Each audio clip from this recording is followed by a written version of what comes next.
ሆኖ የሚታየው ነገር ማለት ነው። እኔ ለአዶናይ ያለኝ መልእክት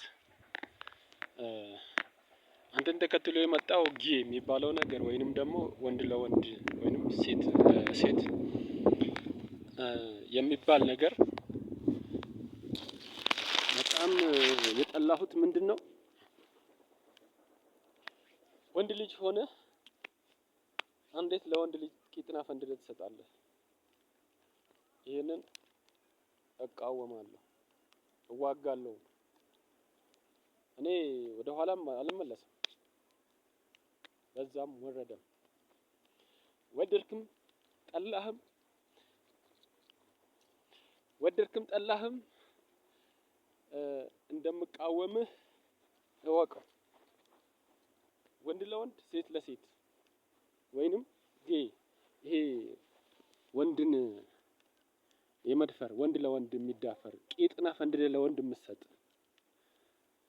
እኔ ይሄንን አልፈቅድም። በስራህ ስራ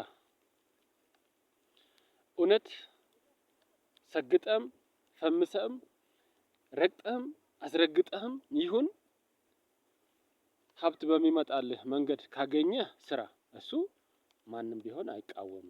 እኔም አልቃወምም። እኔ የምቃወምህ ወንድ ለወንድ ግንኙነት ኢሉማኔንት የሚባለውን ነገር ሆኗል የምትሉት ኢሉማኔንት ብቻ ሳይሆን ወንድ ለወንድ የሚገናኝ ነገርን እኔ እቃወማለሁ። እኔ እዋጋለሁ። ይኸው ይሄ ዝም ብሎ አይደለም። ቀጭን ስለሆንኩ ብቻ አይደለም። ውስጡ ብረት ነው፣ ፌሮ ነኝ። አዎ ቄሮ ሲባል ፌሮ ተባለ። ቦሌቲ ጋዲስ አለጋ ሰሬ ነው ማኛቺሳ ማለት የፈለኩት ነገር ስለ ሰው ቀድጄ ልልበሰው ብላለች አስቴር አወቀ። ምክንያቱም ስለ ሰው ሳይሆን ምን የምኖረው ለእግዚአብሔር። ማነው አዳኝ? ክርስቶስ። ማነው አዳኝ? አንድ እግዚአብሔር። መድኃኒዓለም ገብርኤል ሚካኤል ብለን ብንጠራው የሁሉም አለቃ መድኃኒዓለም አዳኝ፣ ደራሽ፣ ቆራሽ፣ ሀብት የሚሰጥ ንብረት የሚሰጥ ያንተን ብር ሀብታም ነኝ ብለህ ብታወራ አሁን እዚህ ውስጥ ስንት ብሮች አሉ አይደል? ይኸውልህ በቃ ይሄ ብር ዋጋ ቢስ ነው። ልብ በል፣ እውነቱን እንገርህ። ሀብት አጥቼ ንብረት አጥቼ አይደለም። ስግጥ ፍምስ የምለው ለሀብት ከሆነ እውነት እኔም ብቻ ራሴን ብቻ ነው ወይስ ለቤተሰቤም ወይንም ደግሞ ለአካባቢም ብሔረሰቦች ሰው አይደለም?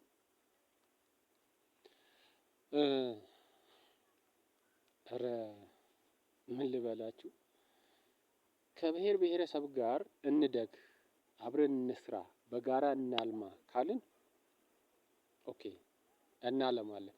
ግን እኔ ብቻ ነኝ የምትል ከሆነ ካንተ 10 እጥፍ ፈጣኖች አሉ፣ ካንተ 10 እጥፍ ሀብታሞች አሉ፣ ካንተ 10 እጥፍ ጭንቅላት ያሉ ሰዎች አሉ።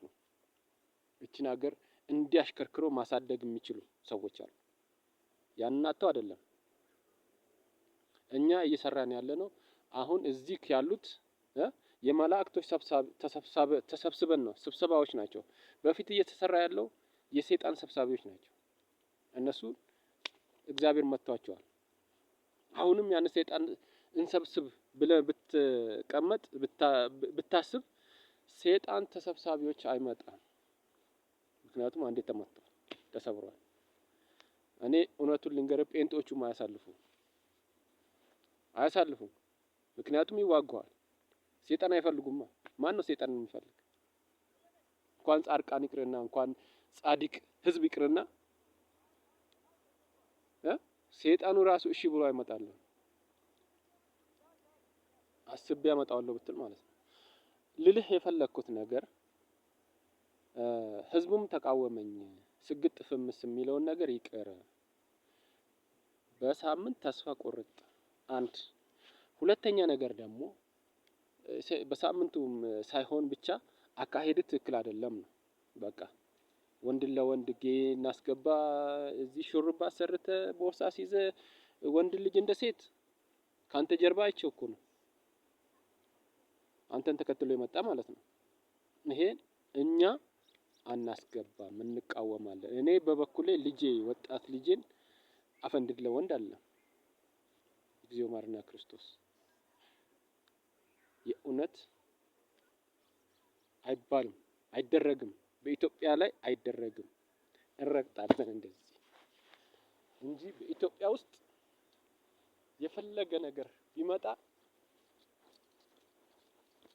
አይደረግም። እሺ የማይደረገው ወንድ አለ ኢትዮጵያ ላይ የሌለ እንዳይመስል ወንድ አለ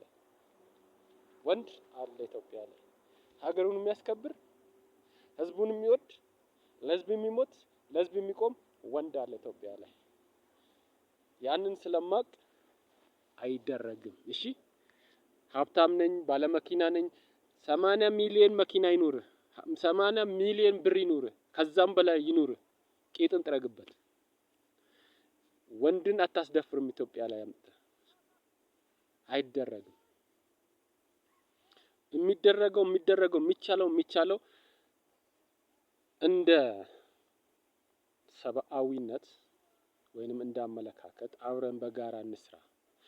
እንደዚህ አይነት መጥፎ አስነዋሪዎች ባህልን የሚያጎድፉ ባህልን የሚሰብሩ እኔ እንጃ ለህሊና ስብራት የሚያመጡትን እንቃወም የምትል ከሆነ ኦኬ ሰየው እግዚአብሔር ይባርክ እንቀበላለን።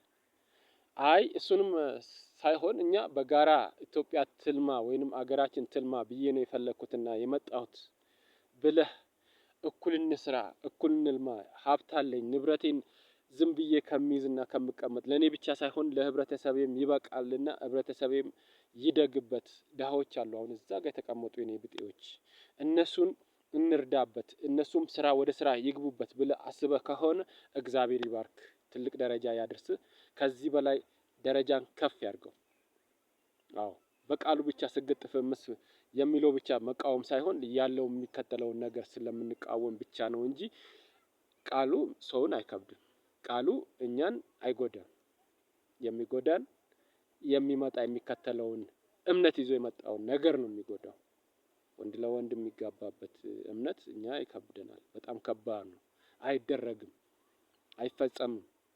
ይሄን ማወቅ ያስፈልጋል እና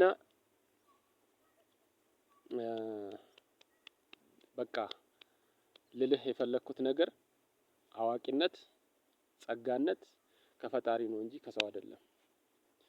እግዚአብሔር አዋቂ ካደረገህ እግዚአብሔር ስጦታ ከሰጠህ ከህብረተሰብክ ከወገንክ ከወንድሞችክ ጋራ ወንድሞችህ ነን። ወንድሞች ስለ አብረክ የተወለድከው ሰው አይደለም። ኢትዮጵያ 86ቱ ብሔር ብሔረሰቦቹ ወንድሞችህ ናቸው እህቶችህ ናቸው። ከነሱ ጋራ አብረን እናልማ እንስራ ካልን አዎ እውነት አብረን እንነሳለን አብረን እንወርቃለን አብረን እንራመዳለን። ግን ለራሴ ብቻ ነው እነሱን አታልያ ሞኝቼ ነው አልፌ እበላለሁ የምትል ከሆነ